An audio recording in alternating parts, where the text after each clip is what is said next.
teman-teman wartawan di Gresik ini sebenarnya bukan kampanye yang tadi itu, bukan ya. Iya.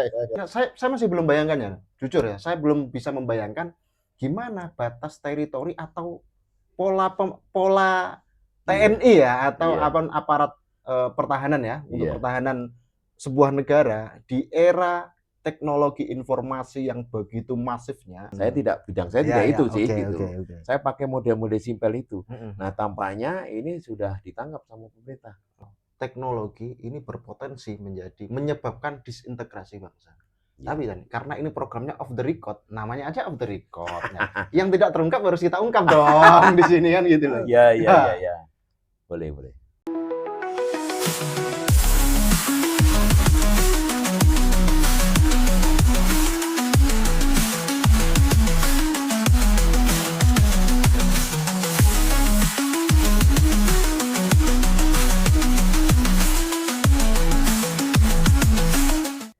Oke, terima kasih kawan-kawan. Jumpa lagi bersama saya di podcast PWI Gresik di Off the Record. Kali ini kita kedatangan tamu spesial ya.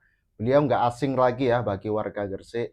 Ini jenderal luar biasa ya, nggak main-main, jenderal luar biasa. Nanti ada pembahasan seru yang akan kita ulas di panggung ini. Nah, ini saya kenalkan dulu Maijen TNI Purnawirawan Agus Winarna. Dan gimana kabarnya, Dan? Alhamdulillah baik. Oke, sering ke Gresik ya hari ini ya?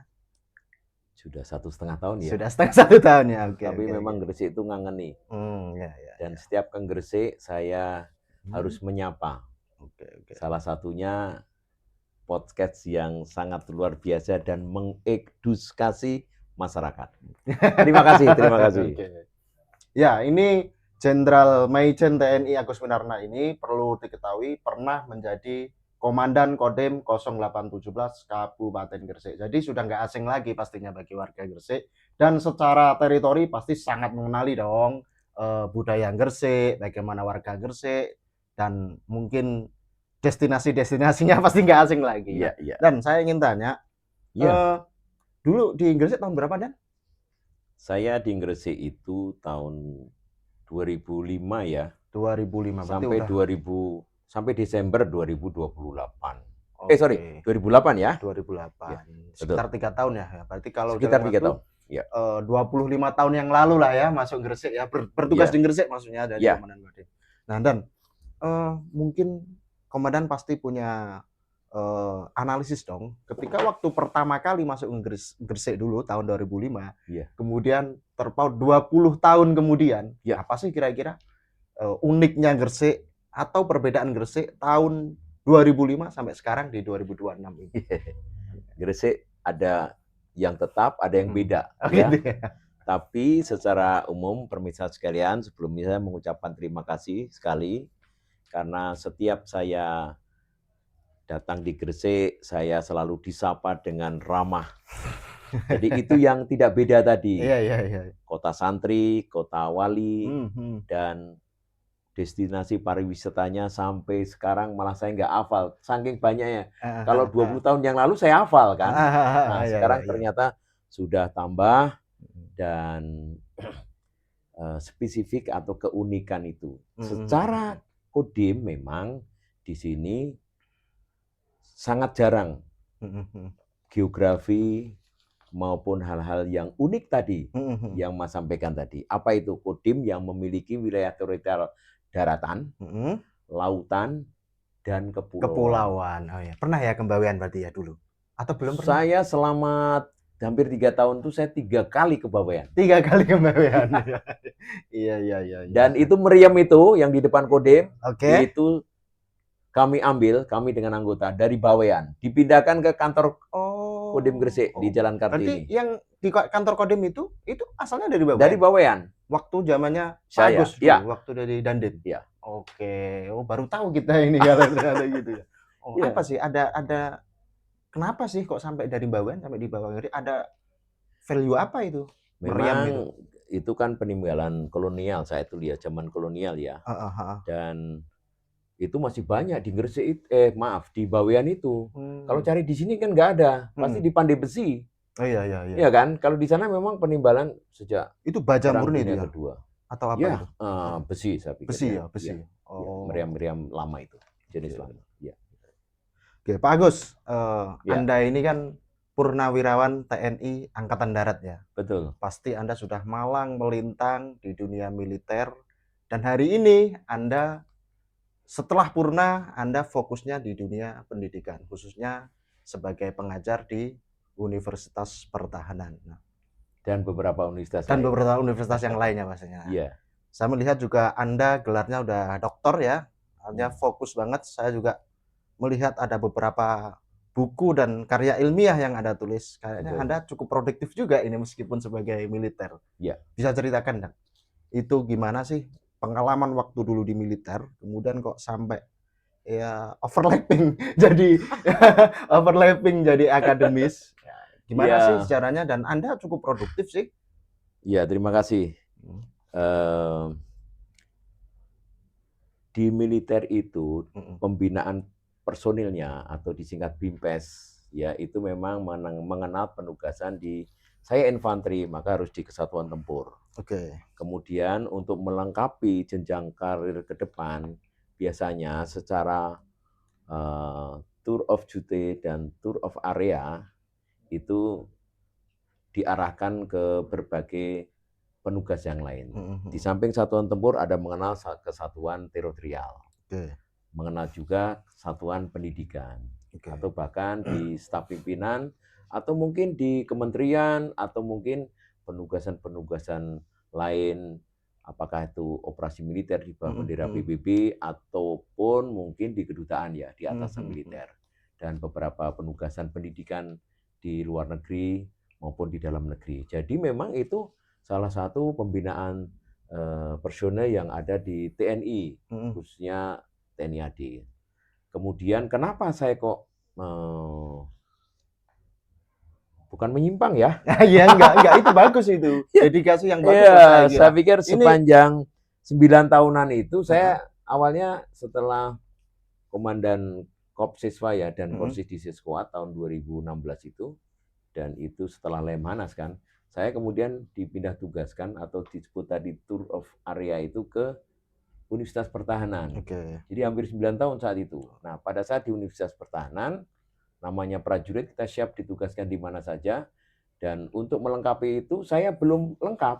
Oke. Bukan belum lengkap pendidikan TNI-nya, Mhm, tapi mhm. pendidikan sesuai dengan aturan Permen Menristek Dikti Mendesak waktu itu dikti, iya iya. namanya. Sekarang Mendikbud Ristek begitu kan.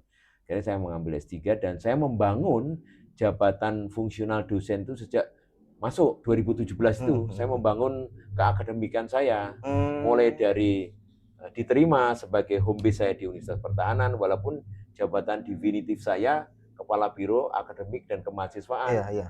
Saya melanjutkan jenjang baik itu program doktor saya Mhm, maupun mulai dari staf ahli dosen, oke. dosen itu, Mhm, kemudian lektor, oke. lektor kepala dan insya Allah kemudian berikutnya Oke, ya. iya Kira-kira iya iya. seperti itu. Iya iya. Ya ini Ya, catatan ya buat pemirsa bahwa Pak Agus ini bukan kemudian ketika di akademis ini bukan kemudian sesuatu yang buruk atau apa, ini justru saya menilai ya secara pribadi dan saya menilai ini sesuatu yang bagus banget loh ketika, seorang jenderal kemudian fokus dan melanjutkan pengabdiannya di dunia pendidikan. Karena jarang banget dan yang saya melihat fokus seperti ya, jenengan ya banyak sih, cuman yang kita kenal maksudnya ya, yang teman-teman ya, PWI Gresik kenal ya, Pak Agus saya kira luar biasa lah urusan itu. Nah, ngomong-ngomong Universitas Pertahanan dan Anda kan pernah ditugasi sebagai dekan manajemen ya kalau nggak salah ya, ya, Dekan dekan Manajemen manajemen. Pertahanan, Fakultas Nah, Manajemen Pertahanan. oke, nah hari ini melihat kondisi Presiden Prabowo hari ini kan fokus untuk terkait ketahanan pangan, ketahanan energi, dan juga terkait bela negara. Ini penting banget lah saya kira. Ini program yang sangat bagus. Nah, bagaimana Anda melihat kondisi Indonesia saat ini ya di tengah krisis global, kemudian ada ketegangan global ini. Anda melihatnya bagaimana sih? Ini dari kacamata akademis Anda dan juga sebagai Anda ini seorang jenderal. Ya, kalau dikaitkan dengan kebijakan Presiden Prabowo Subianto, saya sudah merasakan sejak beliau menjadi Menteri Pertahanan. Iya. Salah satunya penugasan beliau kepada saya itu ditunjuk untuk mendirikan dan sebagai dekan Fakultas Vokasi di perbatasan Belu Timur Leste. Iya. Gitu. Betul. Beliau sangat concern dan salah satu instansi yang ada di bawah Kementerian Pertahanan yang dikunjungi oleh Pak Prabowo Subianto saat Menhan itu Universitas Pertahanan. Jadi masalah pendidikan menjadi prioritas utama. Jadi sebelum menyikapi kondisi global, krisis dunia, dan lain sebagainya terkait dengan geopolitik, beliau sudah sudah memang prioritas di bidang pendidikan. Saat itu Unhan itu memiliki sesuai dengan statuta itu fakultas yang mendidik untuk tingkat magister dan doktoral S3. Sejak beliau langsung membuat kebijakan untuk segera membuka program S1, khususnya yang terkait dengan masalah teknologi, matematik, dan sebagainya itu. Dan setelah 1 tahun kemudian mendirikan Fakultas Vokasi yang beliau kasih nama Kampus Benboy yang di perbatasan. Jadi memang Presiden Prabowo saat menjadi Menteri Pertahanan, fokus dan prioritas pendidikan itu beliau sangat mementingkan sekali. Saya kira begitu. Pak Agus, ini saya melihat Anda juga salah satu dosen di program studi strategi kampanye militer. Emangnya militer itu butuh kampanye ya? Kampanyenya kira-kira apa sih?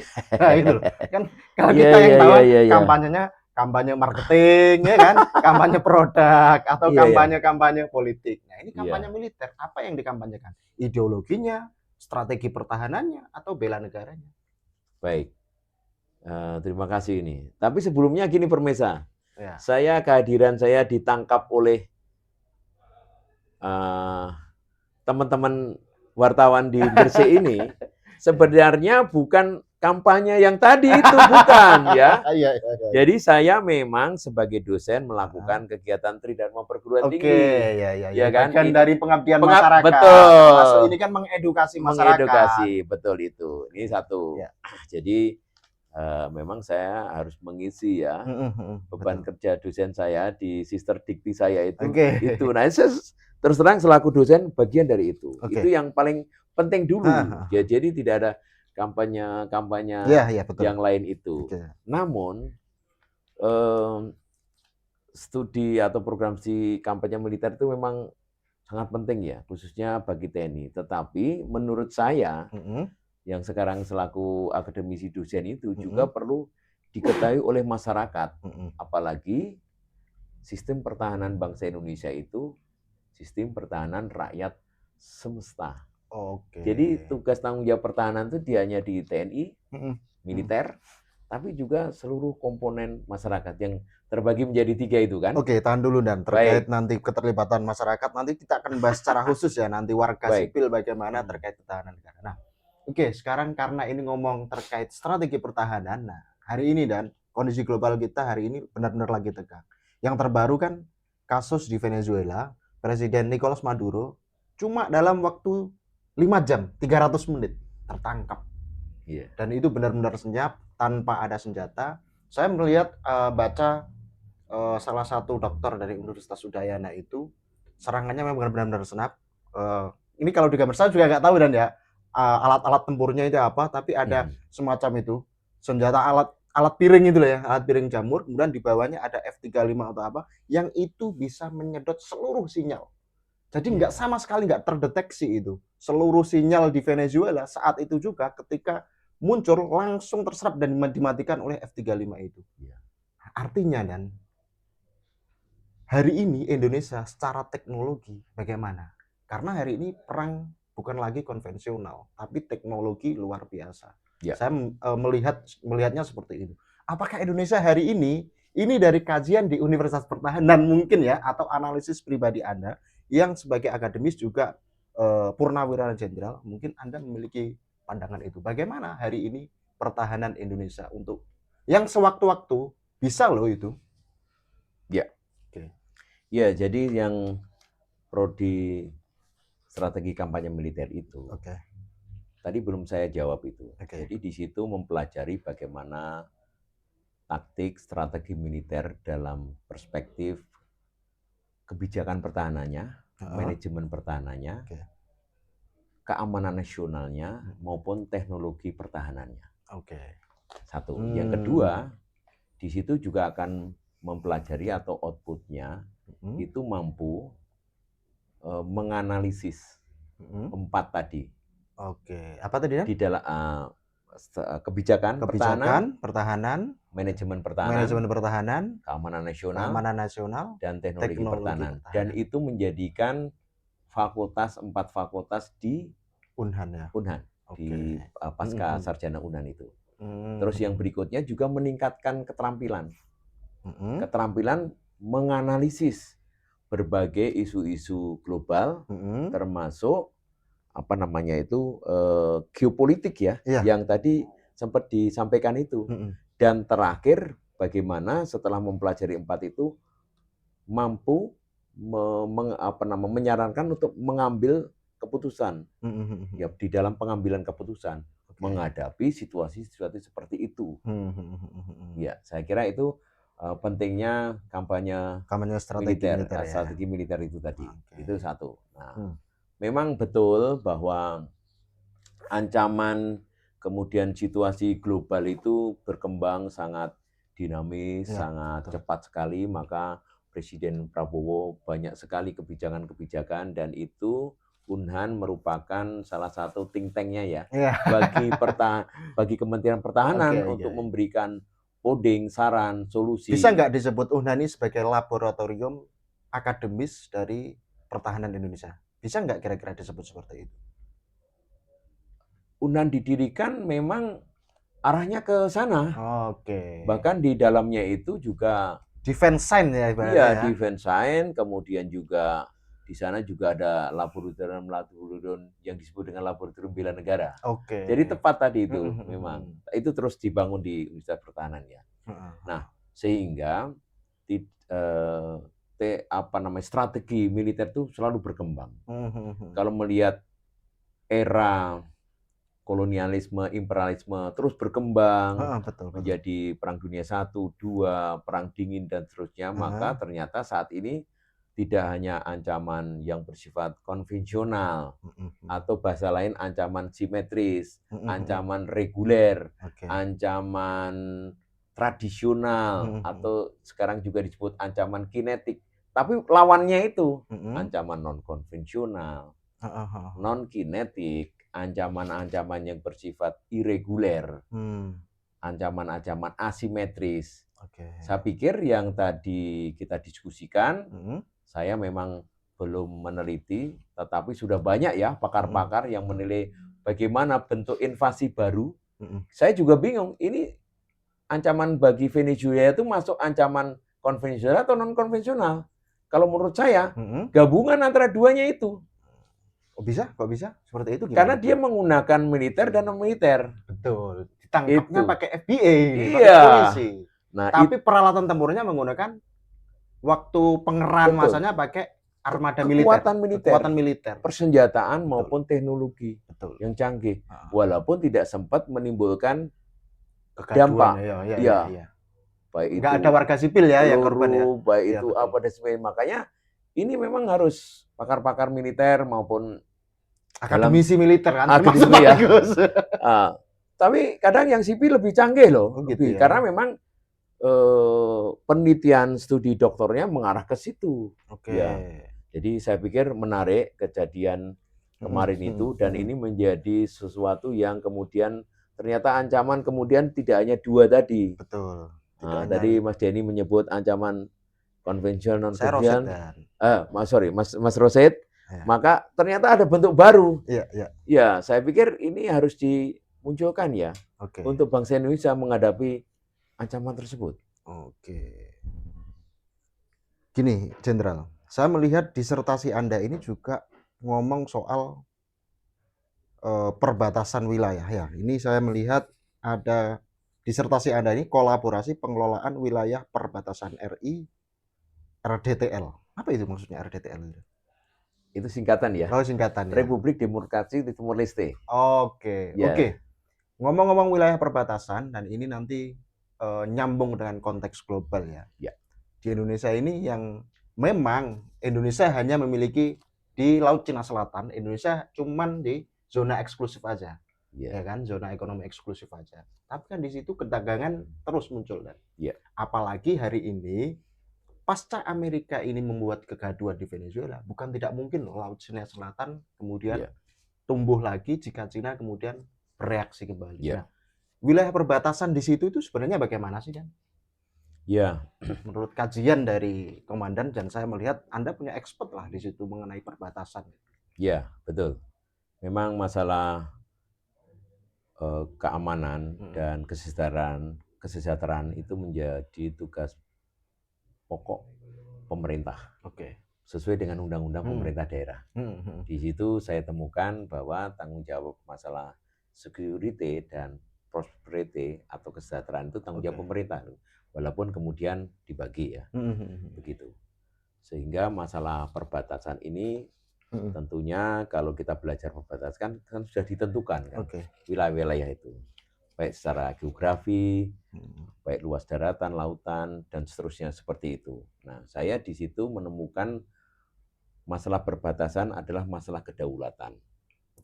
Jadi perbatasan juga bukan beranda belakang atau belakang suatu negara, tapi justru beranda depan. Dan itu sudah ditegaskan oleh pemerintah sejak lama ya, sejak pemerintahan sebelumnya. Sehingga perbatasan adalah masalah kedaulatan, masalah identitas, masalah beranda depan, maka harus dibangun. Apa itu yang dibangun? Apa saja, bukan hanya pintu perbatasan atau PLBN-nya, tetapi juga yang menjaga di situ. Jadi sebenarnya yang menjaga perbatasan bukan hanya militer, TNI, polisi, tapi juga kementerian lain yang terkait. Apakah itu Pakamla kan ya, ada sekarang banyak ya. Ya, lembaga-lembaga. Tetapi kalau yang di perbatasan banyak lagi imigrasinya, ya karantinanya, ya terus kemudian di Kementerian Dalam Negeri yang membidangi masalah perbatasan negara. Itu di situ. Jadi memang di PLBN itu pintu perbatasan negara itu terdiri dari berbagai stakeholder, tidak hanya militer saja di situ. Nah, itu harus tangguh karena salah satunya itu. Nah, kemudian saya menemukan suatu novelty bahwa sesuai dengan tugas negara itu menjaga keamanan negara dan kesejahteraan, maka di situ saya polakan yang menjaga pertahanan negara itu tetap seluruh komponen yang ada, tetapi dipimpin leading sektornya di situ. Yakni TNI pasti kan. Nah, kalau prosperity atau kesejahteraan, maka yang bertanggung jawab pemerintah daerah. Dia leading sektornya dipimpin itu. Nah, kemudian agar duanya itu bisa sinergi, maka kapasitas kelembagaan juga ditingkatkan. Apa itu ya pegawai-pegawainya, personil-personilnya. Seperti itulah yang saya temukan novelty saya untuk disertasi saya saat itu. Berarti ada sinergitas ya antara TNI dengan lembaga pemerintah terkait pengelolaan pertahanan negara khususnya di wilayah perbatasan. Betul. Ya. Oke, Dan hari ini kalau kita ngomong, kalau Anda tadi di disertasinya itu mengulas terkait perbatasan, teritori, jelas ini wilayahnya ini. Tapi kalau hari ini ngomong teknologi. Iya. Gimana sih kira-kira? Saya masih belum bayangkan ya, jujur ya, saya belum bisa membayangkan gimana batas teritori atau pola TNI ya atau aparat pertahanan ya untuk pertahanan sebuah negara di era teknologi informasi yang begitu masifnya, ya. Iya. Jangankan 1 tahun, 3 bulan aja sudah bisa berubah loh perkembangan Iya. teknologi informasi. Nah, Betul. gimana sih untuk pertahanan teknologi itu kan? Kalau teritori jelas ada batas-batasnya, Iya. bahkan ada kesepakatan lah ya, Iya, kesepakatan. Tapi betul. kalau teknologi bagaimana? Nah, Iya. kajian Anda gimana terkait itu? Iya, memang di situ juga kita melihat banyaknya masalah di perbatasan itu kan. Oke. Apakah itu patok perbatasannya, Heeh. kemudian pelintas legal. Ya, Mhm. jadi ada yang disebut jalan tikus lah, apapun Iya, lah. iya, iya. Sebenarnya mereka itu tidak mengarah ke ingin mencaplok ya, Mhm, mhm. karena perbatasan itu sudah ditentukan oleh koordinat. Koordinat, oke. Kalaupun patok berpindah, kan koordinat satelit. Oke. Pasti Mhm, mhm. akan dikembalikan apabila ada masalah Mhm, kan, mhm, walaupun secara fakta patoknya itu pindah. mhm. Tapi koordinat karena sudah ditangkap satelit kan tidak bisa Tidak pindah bisa itu. pindah. Nah, itu yang kemudian selalu menjadi permasalahan-permasalahan. Mhm, mhm, Tetapi mhm. secara nyata di lapangan antar kedua negara ini mereka juga menjaga, Mhm, ada mhm. militernya sama seperti di Indonesia juga begitu. Ada patrolinya, bahkan di sana itu luar biasa TNI-TNI kita maupun polisi yang ditugaskan di situ. Apa itu? Mereka sering mengadakan olahraga bersama. Oh, Iya, antar militer antar negara tuh ya? antar negara itu. Kemudian ada pasar bersama, ya Mmm, pekan-pekan, bahkan kegiatan seni bersama itu sudah dibangun di oke. perbatasan itu. Itu sesuatu yang luar biasa. Kalaupun kemudian timbul masalah teknologi, itu saya pikir biasa. Kadang-kadang belum nyampe ke Timur Leste, Mhm. nangkep sinyalnya itu sudah Timur Leste gitu. Maksudnya gimana Gitu. maksudnya? Bisa Kita dijelaskan? membawa peralatan teknologi apapun itu, Heeh. ya masing-masing kadang-kadang kan namanya sinyal kan itu ada Sebenarnya sudah tahu sama tahu ya itu ya. iya, Misalnya nih, misal saya contohkan, ada negara dari luar membawa, mau menyerang Indonesia dari jauh jarak berapa itu udah ketahuan kan dari radarnya atau gimana? ya saya pikir kan kalau kita kembali ke bentuk ancaman, itu Mhm, kan eh, persyaratan untuk menyerang itu mhm. secara konvensi itu kan ada itu. Oh, ada Namun ya. dengan kejadian-kejadian Mhm. kemarin di Venezuela seperti diskusi di awal Iya, tadi, mhm. saya pikir teknologi memang memiliki peran penting, Oke, ya, oke. khususnya teknologi pertahanan. Ya. Oke Dan, ini secara umum aja, analisis Anda kira-kira bagaimana dampak ketegangan global ini baik dari sisi ekonomi maupun politik bagi Indonesia seperti apa kira-kira? Dan apa yang harus dilakukan oleh eh, stakeholder di Indonesia? Ya, benar sekali. Jadi berkembangnya ancaman Mhm, sebenarnya tidak hanya di tingkat global juga ya, dimulai dari keamanan dalam negeri juga mhm, dan konflik kepentingan dan sebagainya. Itu kalau kita melaksanakan ataupun kebijakan pemerintah pusat itu kita mhm, laksanakan dan semuanya untuk kepentingan bersama, kepentingan Indonesia, kedaulatan Indonesia, terus kemajuan, keadilan, kemakmuran, ya. mhm, Prediksi-prediksi Indonesia menjadi negara besar itu memang kita sepakat ya para mhm, mhm. analisanya ya, analisa di bidang pertahanan dan kemudian kemungkinan adanya ketegangan-ketegangan itu. Nah, Oh, oleh karenanya memang diplomasi ini juga menjadi penting ya, mhm, mhm. semua semua unsur itu. Kerjasama di bidang apapun saja, di bidang latihan, di bidang pendidikan, di bidang ekonomi, Mhm, di mhm. bidang perdagangan dan seterusnya tadi. Dan peran masyarakat karena di Indonesia ini juga masyarakatnya majemuk Oke. dan banyak kan penduduk kita Mhm, itu, mhm, mhm. ini perlu ditata, ya, Mmm, perlu dikelola, oke. ya, sebagai bagian dari bahwa pertahanan negara itu menjadi tugas tanggung jawab semua komponen pertahanan. Oke, Seperti itu kalau menurut saya ya. oke.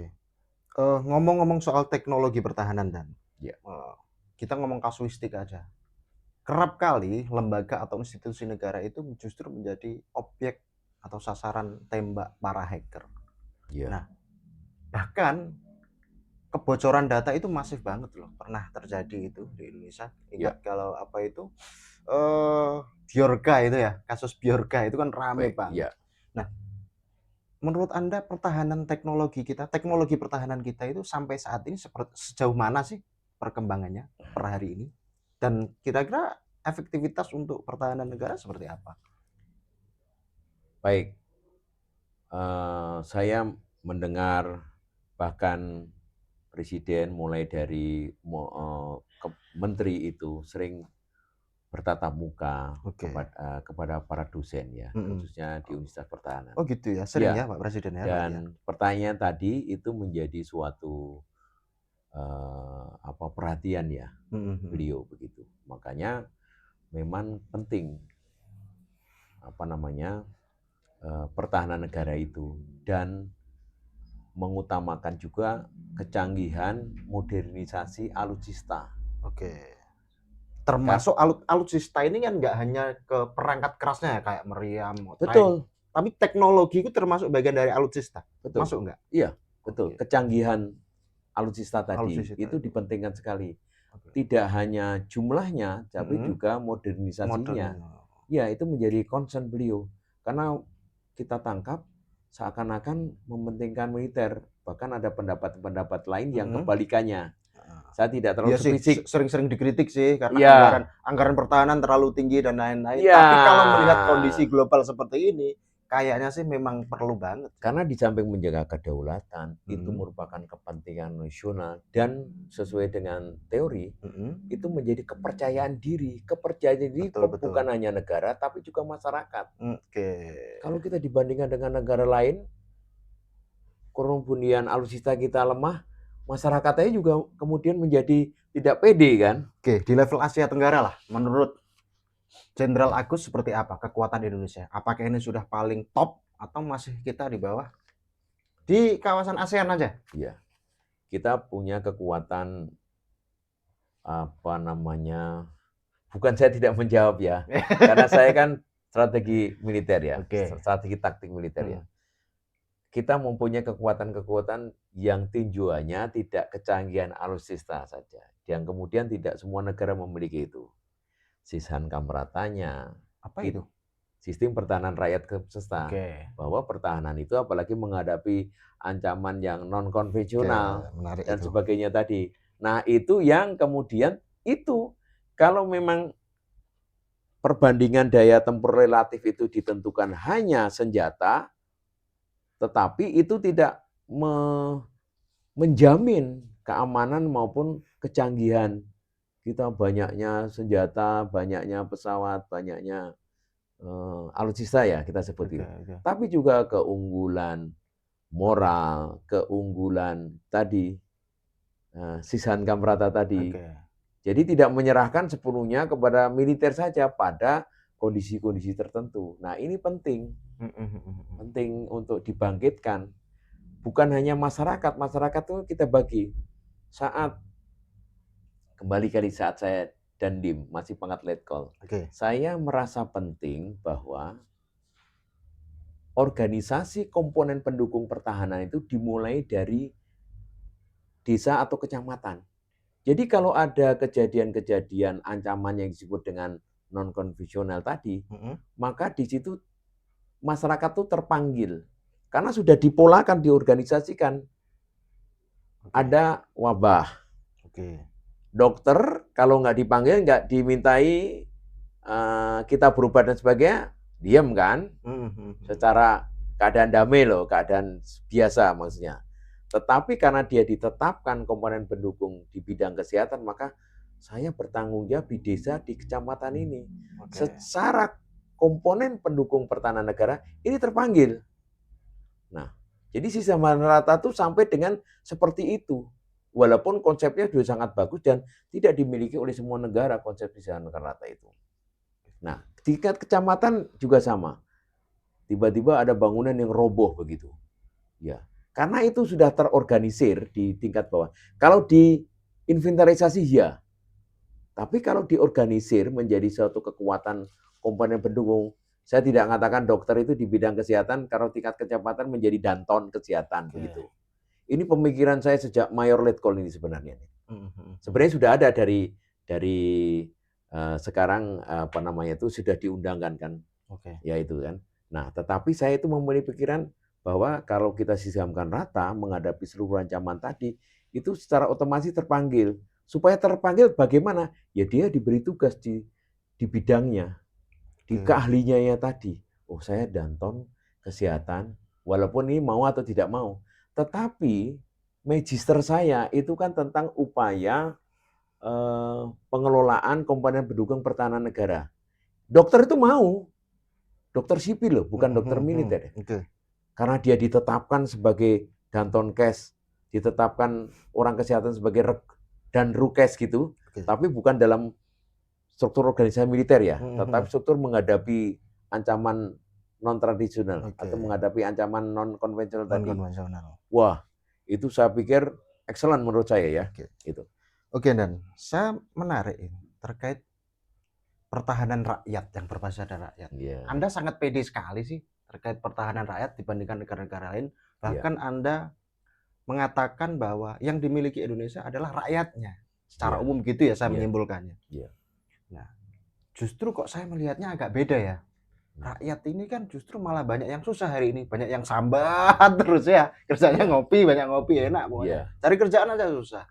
Anda gimana sih pendapat Anda itu bagaimana mempertanggungjawabkannya dibanding dengan kalau misalkan di Thailand, di Malaysia lah mungkin secara ekonomi warganya ya lebih di atas kita sedikit. Nah, pasti kan jiwa untuk bertempurnya biasanya juga lebih, atau mungkin materi dia bisa lebih. Nah, kalau di Indonesia apa sih keunggulannya itu apa? Anda kok pede banget mengatakan ketahanan rakyat ini yang dimiliki oleh pertahanan Indonesia? Ya, apa ya? Sejarah, histori itu sudah membuktikan. Itu penting itu. Apalagi kemerdekaan itu tidak diberikan, tidak hadiah, tidak cuma-cuma. Itu mulai SD ya. Sekolah dasar itu sudah secara doktrinasi di materi bidang studi di sekolahan itu. Tidak hanya itu saja. Makanya untuk mencapai bahwa sejarah itu membuktikan dan kekuatan keberhasilan itu ditentukan walaupun kecanggihan senjata, ancaman-ancaman yang non konvensional saat ini berkembang pesat sekali.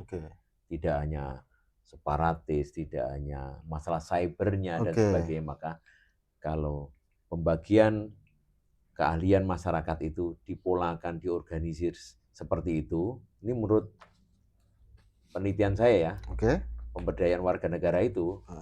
Nah sekarang dipolakan atau diorganisir nggak itu masyarakat itu? Nah, gini kan belum maksimal. Gitu. Gini, termasuk alutsista. Ini saya mencontohkan gini, ibarat perang ya, ibarat perang. Ada negara lain memiliki sistem alutsista yang modern. Kita mengandalkan rakyat. Nah, saya kok masih belum dapat intinya ini. Misalnya gini nih. Ngomong soal teknologi, semua hampir hari ini warga Indonesia ini semuanya influencer. Mereka bisa menyebarkan informasi dan bisa menyerap informasi per detik. Notif itu kan setiap hari masuk itu di HP. Ini kalau perang teknologi misalnya ini ada serangan dari luar, propagandanya sangat mudah loh justru. Ini terkait pertahanan rakyat melalui dengan di era sosial media. Bagaimana pendapat Anda terkait itu dengan sementara kita belum modern, negara lain udah modern teknologinya. Memang kalau kembali ke strategi militer, propaganda itu sendiri sudah menjadikan suatu model sejak zaman kuno ya. Sudah sangat lama itu. Tapi sekarang teknologinya soal apa itu yang kuno? Teknologinya kan. Tapi masalah propaganda itu sudah diterapkan sejak zaman kuno bahkan. Oh gitu ya? Iya, kalau kita belajar tentang masalah propaganda. Kemudian di Perang Dunia I juga meningkat. Propaganda dan agitasi. Ya. Terus di Perang Dunia Kedua juga meningkat. Kalau yang Perang Dunia I kan ada radio, ada terus Perang Dunia meningkat. Terus kalau di Perang Dingin, kemudian berbeda lagi kan. Di sini yang ditonjolkan bukan masalah kecanggihan dan sebagainya, tapi masalah Ideologi. dan seterusnya seperti itu. Nah, kita harus mengarah ke sana. Untuk itu, kenapa harus dikelola tadi? Sebenarnya pertanyaan kan malah ideologi. Saya waktu kolonel ada apa namanya itu hal yang menarik itu. Jadi Pak Jenderal Dudung, Kepala Staf, kebetulan satu angkatan. Saya tidak mau memuji beliau. Gitu. Beliau itu menghargai calon Taruna Akmil karena yang bersangkutan tuh ketua cyber di Bandung. Jadi kan anak-anak pemuda-pemuda itu kan memiliki komunitas. Secara intelektual, secara teknologi dia maju. Tapi waktu itu hanya kurang 2 cm deh. Dari persyaratannya. Secara fisiknya iya. Ya. Jadi beliau punya, apakah kita hanya masalah tinggi kurang 2 cm, 1 cm kemudian nggak diterima. Sementara dia berbeda, punya kelebihan yang tidak dimiliki calon yang lain. Saya masih ingat nih. Ya, seperti itu. Nah, kalau warga negara, masyarakat, dan kemudian dia bertanya, kok Pak Agus pede sekali ya tentang itu. Karena ini harus diberdayakan. Nah, pemberdayaan itu melalui suatu ketetapan. Bukan otomatis. Maka kalau dia tidak ditetapkan, tidak terpanggil, makanya pentingnya bela negara, kesadaran nasionalisme, itu adanya penghargaan, adanya penyadaran, terus kemudian dikelola, diwongke, diberi tugas tambahan sebagai warga negara, karena konsep pertahanan semesta itu tidak mudah diucapkan, tapi implementasinya yang tadi diragukan tadi kan, saya pikir masyarakat kalau ini tadi kan kemudian kita di jamming perangkat kita. Kan ahli-ahli yang ini kan, wah ini seperti apa? Dan bahkan pemuda-pemuda, anak-anak kita, adik-adik kita ini teknologinya mampu menjebol ya. Mampu ya, menurut Anda mampu? Kan SDM Indonesia mampu menurut Anda? Secara teknologis? Mampu. Karena beberapa kasus contoh yang tadi disampaikan tadi juga itu kan ternyata mampu. Ada yang menurut saya jangan diberi sanksi yang ini. Justru kita kembali kesadarkan. Dikelola ya. Mungkin dikelola, diberdayakan kemudian. Dia sebenarnya main-main dari hobi dan sebagainya. Kayak tadi.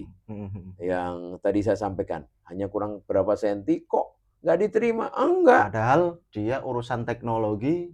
Iya. Bisa tuh bobol luar negeri bisa. Iya. Ketua hacker Bandung. Nah ini harus ya kan masyarakat kan banyak, majemuk jumlahnya banyak, itu harus detail itu. Tidak hanya TNI Kodimnya, tetapi juga Koramilnya, tapi juga kementerian yang lain yang tidak dalam sistem sebagai pegawai pemerintah gitu. Nah ini penting untuk dibangunnya komponen pertahanan itu diimplementasikan. Kalau di Gresik maka walaupun sudah ada dokter yang sebagai pegawai pemerintah di situ ya dan sebagainya. Tapi menghadapi ancaman-ancaman itu dipetakan apa saja yang mungkin terjadi di Gresik ini. Apabila terjadi, maka karena itu sudah dilembagakan secara non formal, karena dia pekerjaannya sebenarnya dokter rumah sakit, dia sebagai kominfo, sebenarnya dia memang hobinya masalah tadi, hal-hal yang terkait dengan cyber tadi. Maka ya, peran atau pengelolaannya sampai ke detail itu. Ya. Gini Dan. Ini ngomong-ngomong soal teknologi, ini berpotensi menyebabkan disintegrasi bangsa. Tapi Dan, karena ini programnya off the record, namanya aja off the record. Yang tidak terungkap harus kita ungkap dong di sini kan gitu loh. Ya. Boleh. Sering jamak di lingkungan kita itu ada istilahnya pengalian isu. Iya. Nah, Anda melihat terkait biasanya yang gini Dan. Kasus kemudian ada muncul di nasional, kemudian ada kasus lain muncul. Ada nggak sih strategi seperti itu? Mungkin Anda pernah waktu aktif di dinasti militer atau mungkin secara akademis di Universitas Pertahanan juga mempelajari terkait itu. Iya, jadi di Universitas Pertahanan ini sesuai dengan program studi fakultasnya, bahkan membuat semacam pusat studi kejadian perang Kroasia dengan Rusia pun di situ kemudian muncul ya Ukraina dengan Rusia itu kemudian muncul di situ. dosen-dosen ditugaskan untuk memantau bagaimana perkembangan dan analisa-analisanya. Seperti itu. Nanti muncul lagi perkembangan lain sesuai dengan prodi, dan apabila itu berdampak kepada keseluruhan prodi, maka dibentuk suatu pusat studi yang baru sebagai bagian Jadi analisis penugasan. hal-hal kontekstual itu ya? Betul gitu. Nah, itu dilakukan. Dan saya yakin para pakar di universitas lain dan mungkin pejabat-pejabat yang dulu pernah bertugas di situ kan banyak kan, kemudian diundang di televisi, di seminar dan seterusnya. Itu memang harus dibangun, kalau menurut saya penting itu. Jadi langkah-langkah itu tidak aja menjadi tugas tanggung jawab pemerintah, kementerian terkait, lembaga, badan, tapi juga peran media itu sangat penting itu untuk menggugah itu. Dan saya pikir media itu menjadi hal yang dengan era era informasi seperti ini, itu menjadi menurut saya tulang punggung ya. Tulang punggung. Ya, tapi kan hari ini perlu diketahui juga, Dan. Makanya tadi saya menyinggung bahwa seluruh masyarakat hari ini bisa kok jadi wartawan. Artinya pemberi informasi lah, bukan yang diatur dalam, kalau namanya jurnalis atau wartawan tetap sesuai dengan undang-undang dan peraturan ya. Tapi kalau untuk menyebarkan informasi, semua orang, everybody, semuanya bisa hari ini. Nah itu. Nah ini sangat rentan sekali sih terjadi disintegrasi bangsa. Nah ngomong ini kita sambungkan dengan teknologi pertahanan ini dan juga strategi kampanye militer. Apa sih kira-kira strategi yang dilakukan militer, atau gimana sih seharusnya di era sosial media yang setiap orang ini bisa mengakses informasi dengan mudah? Iya, betul. Apa yang harus dilakukan? Dan yang sudah dilakukan lah. Contoh konkretnya apa? Iya. Jadi memang situasi itu tidak dihadapi oleh bangsa Indonesia saja serasa, karena kan global kan. Global, dia melihat sesuatu itu saling terkait kan. Kalau kita melihat bumi ini, maka banyak dikaitkan dengan tidak hanya politik ternyata, juga ekonomi, juga hal-hal yang lainnya yang berdampak itu. Nah, kemajuan-kemajuan ini sebenarnya kata kuncinya kepada satu, yang di atas tadi, sistem pertahanan negara itu harus ditata ulang lagi dan diimplementasikan dengan nyata begitu. Tidak hanya semangatnya, tetapi apabila menghadapi tadi, semua orang contohnya bisa memiliki sebuah perangkat yang canggih seperti seluler atau smartphone, kemudian di situ banyak sekali media-media sosial yang apalagi informasi apa itu dengan AI. Waduh. Betul. Ya, nah oleh karenanya itu diedukasi masyarakat kalau membuat seperti konten-konten. Konkretnya apa sih kira-kira dari strategi, kalau dari ilmu strategi kampanye militer itu kira-kira apa untuk meningkatkan daya tahan warga dari propaganda asing misalnya, atau dari isu-isu negatif? Sebenarnya di samping aturan atau undang-undang atau peraturan apapun lah, sesuai dengan tanggung jawab ancaman tadi. Kalau informasi apa? Menteri Komunikasi Komdigi misalnya. Dia membuat suatu aturan, kalau perlu malah diedukasi. Kalau membuat konten baik itu berikan percuma aja, gratis saja. Jadi membuat baik tidak hanya sekedar ini, tapi diberikan di situ. Kan dia senang kalau kontennya juga bagus kan. Seperti itu. Jadi diarahkan ke sana. Nah, sekarang kan bebas contohnya. Dia mau apa saja. Apalagi kadang-kadang salah lagi. Kemudian menyinggung lagi. Nah, kita berlomba mencari follower kan, misalnya gitu. Betul. Bahkan saya nggak tahu, tiba-tiba followernya kok bisa 100.000, 1 juta. Gimana itu kan? Nah, tapi saya sebenarnya tidak spek ke situ ya. Jadi kalau ada diskusi itu, saya sudah menyampaikan saya bukan spesialis di bidang itu ya. Tetapi secara strategi militer tadi, kenapa tidak diberikan saja suatu aplikasi atau model apa, sehingga masyarakat tuh atau semua itu sudah bukan menghindari kreativitas, bukan. Kenapa kemudian masyarakat yang ahli-ahli tadi dipetakan atau dipolakan seperti itu? Sebenarnya menghargai, memperdayakan begitu. Begitulah kembali ke pokok tadi, permasalahan yang barusan tadi. Kita justru memberikan fasilitas-fasilitas yang baik. sehingga masyarakat itu terhindar Oke. memiliki pengetahuan yang nanti apa yang akan dilakukan itu berdampak bukan hanya melanggar hukum, tapi berdampak kepada menyebabkan suatu konflik kepentingan, menyebabkan suatu Bahkan gesekan-gesekan bisa jadi disintegritas akibat dari kemajuan yang teknologi. teknologi berupa smartphone atau apapun. Berarti intinya harus diatur ya, Ya, secara undang-undang ya. ya. Memang sudah ya, saya pikir diatur. Tapi lebih detail lagi. Enggak kita memilih bingkai, kemudian berbayar gini, dia merangkai-rangkai, akhirnya salah lagi.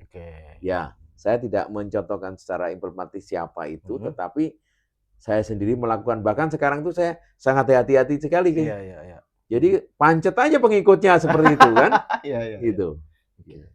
Jadi secara apa seperti itulah cara mudahnya. Oke, kita masuki season terakhir. Tidak terasa udah 40 menit lebih ini kita ngobrol ini. Nah, ini di season tidak terakhir. Tidak ada jeda lagi ya. Di season terakhir ini saya minum dulu, dan kalau memang silakan diminum dulu. Ya, memang harus minum ya. Iya. Nah, ini yang terakhir, dan di season terakhir saya mencoba untuk mengkorelasikan lah program negara ini, program pemerintah khususnya di era Presiden Prabowo ini sangat getol sekali, fokus sekali ngomong terkait ketahanan pangan dan ketahanan energi. Ya oke, saya melihat dari beberapa data progresnya oke, saya termasuk swasembada pangan. Ya. Ini sangat, kalau dipikir hari ini program swasembada pangan ini ya relevan banget lah dengan kondisi global hari ini ya. Betul. Pasti butuh pasokan pangan kan di beberapa negara, dan Indonesia hari ini surplus beras dari yang sebelumnya impor berjuta-juta ton, termasuk di energi. Nah, bagaimana Anda melihat urusan ketahanan pangan dan energi Indonesia dari kacamata Anda? Ya, itu merupakan prioritas juga ya, Presiden Prabowo Subianto, dan bahkan itu sudah diperankan atau ditunjukkan sebelum menjabat. Ya, baik menjabat sebagai Menhan, apalagi sekarang Presiden. Kan itu sudah ada. Jadi memang concern itu bukan karena menjabat. Tidak menjabat pun beliau. Berarti sebelumnya, jauh sebelumnya memang. Ya, kan beliau kan jadi ketua petani itu kan. Dan seterusnya kan banyak kan beliau peran-peran HKTI yang sudah diperan. Itu satu. Terus yang kedua, sangat erat antara ketahanan energi dan ketahanan pangan ini. Coba sih kita beri contoh detail dan atau narasi yang ini biar pemirsa nanti bisa mengenal pentingnya pentingnya swasembada pangan itu ini, pentingnya swasembada energi itu begini, ke depan seperti ini. Anda coba narasikan. Bahkan beliau membuat buku ya, Paradok itu itu kan. Saya baca nanti belum biar mungkin terlalu tebal ya. Ada dua kan buku yang menurut saya sih menarik kalau dari judulnya. Paradoks Indonesia dan Strategi Kebijakan. Itu. Ada satu lagi kepemimpinan. Beliau juga sama tebalnya itu. Tetapi menurut saya itu korelasinya dan sangat penting, bukan hanya keduanya itu terhadap kesejahteraan masyarakat, tapi juga pertahanan dan kedaulatan negara. Bagaimana kalau masyarakat itu lapar dan sebagainya kan? Ya. Namun demikian, sumber kekayaan alam melimpah menurut Pak Presiden kan. Kemudian juga bagaimana kondisi energi maupun pangan dunia gitu. Namun supaya itu lebih identik, saya akan menjawab bagaimana saya juga memiliki tulisan tapi tidak dipublikasikan saat itu. Tapi di dalam program off the record ini saya ingin sampaikan. Mantap. Karena semuanya belum tahu itu, tetapi secara tidak langsung tahu sebenarnya. Jadi begini. Walaupun sekarang sudah ada batalion pembangunan, yang memang batalion itu khusus untuk ataupun diberikan tugas pokok masalah bidang pangan tadi. Pangan tadi kan. Berarti pembangunan tapi juga ngurusi pangan. Gimana sih maksudnya? Batalion pembangunan? Iya, karena di situ kan ada batalion pertanian, pembangunan itu mengurusi masalah pangan. Gitu nah, sebelum ada itu, waktu saya kembali lagi waktu Komandan Kodim itu, waktu sekolah-sekolah itu saya memuat karangan militer itu selalu itu. Apa itu? Kenapa tidak meniru masa-masa kolonial? Gimana tuh masa kolonial? Kan ada apa namanya itu? di masa kolonial itu kan yang kemudian sekarang masih ada tapi bangkrut itu kan, di situ ada pabrik gula, Oke, di situ ada PTPN. PTPN begitu kan. Ya, saya katakan PTPN itu setahu saya karena saya tinggal di daerah yang ada 2 pabrik gula, 1 pabrik perusahaan Rosella Mhm. untuk pembuatan karung, 1 lagi tembakau. Oke, Di situ pegawainya digaji untuk menggarap lahan. 3 komoditi tadi. Oke. Tapi sayangnya tidak punya lahan. Hmm. Lahannya menggunakan Itu waktu petani. kolonial, era kolonial. Bahkan sama era Orde Baru. Ada Orde Baru, Ya, apa itu contoh? Tebu. tebu. Pada saat lahan pertanian dipinjam atau Mhm. disewa untuk ditanami tebu, masyarakat nurut Oke, agar pabrik tebunya itu beroperasi berjalan, terus. beroperasi. Begitu pula pada masa tembakau, Mhm. maka PTP atau pabrik yang peninggalan kolonial PTPN itu ini ya. menjadi hidup. Begitu pula Rami atau Hmm. serat Rosella yang untuk karung goni itu, Oke, ya. dan komodita 3 itu dengan 2 pabrik gula besar itu sekarang sudah bangkrut semua. Dan itu ada di Klaten. Kebetulan masa kecil saya di situ, jadi saya Oh, tahu iya. Oke. kenapa tidak meniru lahan luas, Mhm. tidak harus di Jawa, petaninya dididik, Mhm. peternaknya dididik, Mhm. kemudian hasil hujan dan sebagainya itu masyarakat dididik menjadi pegawai, digaji, Digaji, hasilnya tuh hasilnya oleh pemerintah diserap. diserap. Oke. Jadi dia pegawai ataupun masyarakat yang menjadi pegawai di situ, tugasnya itu saja. Mhm. Dikasih gaji, dikasih sekolahan, Oke. ya kan? Di anak-anaknya diberi sekolah di situ, kalau perlu antar jemput dengan bus. Karena saya lihat dulu Mhm. di daerah saya begitu. Hmm. Teman-teman saya yang enak sekali dikasih bus itu dan Heeh. saat itu berkembang. Oke. Ya kenapa kok nggak seperti itu ditiru? Berarti keluarganya juga diperhatikan termasuk pendidikan Pendidikan, anak-anaknya dari pegawai yang iya, menggarap lahan itu atau pegawai di iya. pabriknya itu ya. Dan pengetahuan itu sudah saya dapatkan sejak kecil. Oke. Sejak kecil loh saya sudah melihat tuh. Kenapa begitu? Kenapa kok menjadi bangkrut? Walaupun tuh alasan-alasan yang lebih strategis, saya Hmm. tidak, bidang saya Ya, tidak itu sih oke, gitu. oke. Saya pakai model-model simpel itu. Mhm. Nah, tampaknya ini sudah ditangkap sama pemerintah. Oke. Dan nanti pendirian batalion yang disebut dengan batalion teritorial atau batalion pembangunan itu, kok ini ide-ide tulisan Karmil saya masa-masa Kapten Mayor ini begitu. Nah, Oke. ini saya rasa menarik. Oke. Menarik sehingga pabrik sesuai dengan apa namanya itu, tanahnya, musimnya, Mhm. tidak berpikir lagi. Jadi hulu, baik hulu maupun hilir milik pemerintah, tidak ada bersaing Jalan kemudian dengan swasta ya. dijual murah, Jual murah. ada Oke. yang apa membeli ijon dan sebagainya seperti Oke, itu. ya. Nah, tampaknya mulai ditangkap dan memang kemudian menjadi swasembada seperti yang Heeh. Mas Susi sampaikan tadi, dan kemudian juga energi. Pemerintah juga mulai bagaimana perlunya bio ya, Ya. bio-bio Termasuk tadi. hilirisasi juga itu Ya, ya. seperti itu. Jadi memang hubungannya seperti itu. Nah, bagaimana ini tidak kemudian terjadi ya, Mhm. seperti yang sampaikan. Kenapa nggak era-era kolonial kok menjadi bagus ya? Karena dia nggak punya lahan. Oke. Nah, kemudian pegawai-pegawainya ditingkatkan, Oke. keterampilannya, teknologinya, benihnya, Teknologi semuanya selalu, pertaniannya. iya Oke, begitu, saya teknologi pikir. industri. Ya, Oke, terakhir Dan, ini terkait generasi muda ya, ya. baik itu pemuda, pelajar, mahasiswa. Pesan Anda bagaimana untuk ke depan ini terkait perkembangan teknologi dan juga pentingnya bela negara untuk mencapai Indonesia emas yang ditargetkan pemerintah pada 2045. Ya, Pesan Anda bagaimana? pemirsa sekalian yang saya hormati dan tentunya saya banggakan khususnya adik-adik generasi muda. Seperti di dalam pelajaran maupun hal-hal yang terkait bahwa kemajuan bangsa, masa depan terletak di generasi muda, baik itu oleh kepala negara maupun yang kita pelajari itu betul. Bagaimana mempersiapkan dirinya? Saat ini, saya kira pemerintah sudah banyak menyediakan pendidikan, dan pendidikan itu kunci utama ya saya pikir. Ya. Bahkan pendidikan itu tidak terbatas yang memiliki biaya. Banyak program-program beasiswa. Seperti Indonesia Pertahanan itu dibangun tanpa biaya, alias beasiswa penuh, alias gratis. Nah, bagaimana mempersiapkan? Ya, kita kalau perlu pemerintah itu ataupun masyarakat itu sudah tahu bahwa persyaratan itu sepanjang itu dipenuhi, dipersiapkan jauh-jauh mungkin, insya Allah akan tercapai apa yang menjadi cita-cita adik-adik generasi muda sekalian di bidangnya masing-masing. Kalau masa lalu bahwa keberhasilan di dalam karir itu ditentukan oleh bidang-bidang tertentu, misalnya sebagai dokter, sebagai insinyur, sekarang sangat luas sekali.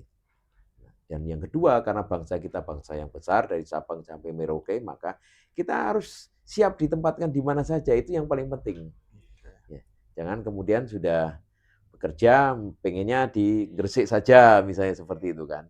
Nah, nasionalisme bela negara itu tidak ditentukan bagaimana saat menghadapi ancaman, termasuk banyaknya lapangan kerja. Sementara tadi ada pertanyaan yang kemudian sempitnya lapangan kerja, banyaknya peminat yang tidak tertampung masyarakat dan sebagainya.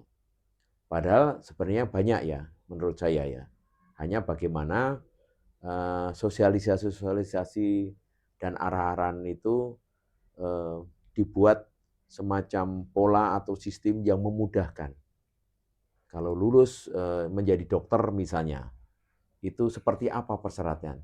Dan itu sejak dini sudah dilatihkan atau dibentuk. Kalau perlu sejak SMP, ya saya pengen menjadi taruna, maka sekolahan-sekolahan itu sudah bisa mempolakan, ya mempolakan. Oh ini cocoknya ataupun sesuai dengan kepandainya, kepintarannya, posturnya, kelebihan-kelebihannya, talentanya, itu sudah dipotret, sudah diketahui sejak dari awal dan diarahkan dari situ.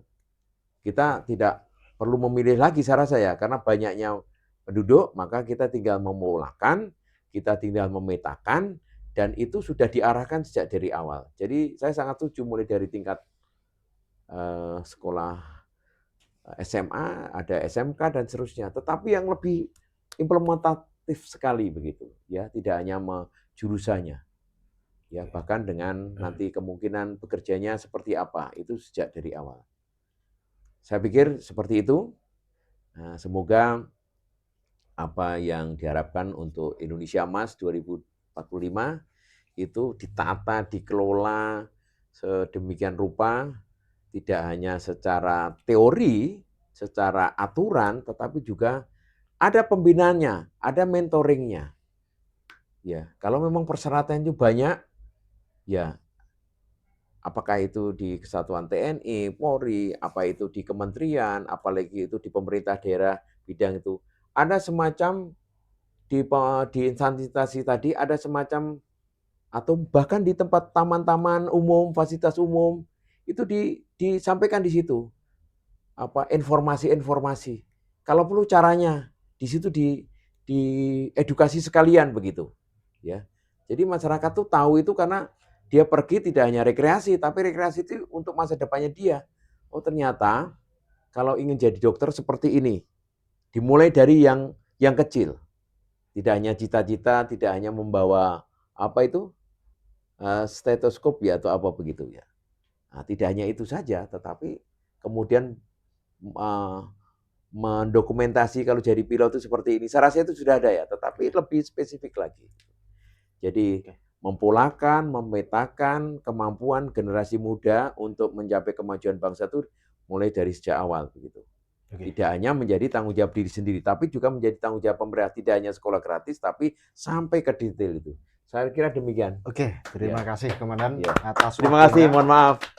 Ya, jadi itu ya bincang-bincang kita bersama Maijen Purnawirawan TNI Agus Winarna.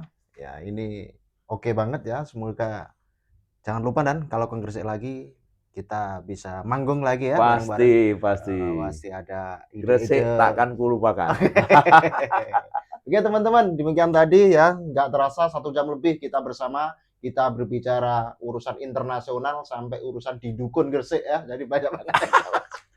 Oke Oke Iya, ya, jadi iya. teman-teman boleh komentar di bawah, jangan lupa subscribe, jangan lupa like dan komen ya. Nanti teman-teman bisa usul nanti ya apa yang perlu kita diskusikan selanjutnya. Oke, terima kasih Terima kasih. Pak Jenderal ya. Semoga kita bisa bertemu Amin. kembali. Oke, Ya, see you next time. terima kasih.